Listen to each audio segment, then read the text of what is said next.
सम्पूर्ण साथीहरुमा नमस्ते नमस्कार छ है।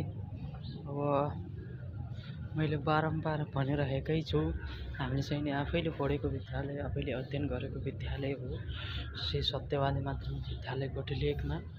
चारैतिर जतातता हेरे पनि दृश्य नै दृश्य देखिन्छ। उताबाट हेऱ्यो भने श्री रोल केदारको दृश्य दर्शन गर्न पायो। एकातर्फ हिमालको, अर्कातर्फ सम्पूर्ण त्यस्तो ठाउँमा अवस्थित रहेको शैक्षिक वातावरण भएको सत्यवादी गोटीलेकमा हामीहरूले चाहिँ नि सत्यवादीलाई कसरी अगाडि बढाउने, सत्यवादीलाई कसरी परिचित बनाउने, सत्यवादीलाई कसरी चिनाउने, कसरी नेपाल अधिराज्यभरि समेत चिनाउनु सक्नु पर्यो, त्यस्तो विद्यालय बनाउनु पर्यो, त्यस्तो विद्यार्थी बनाउनु पर्यो है।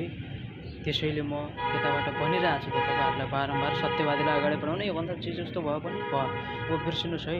नमस्ते नमस्कार, ल बाइ।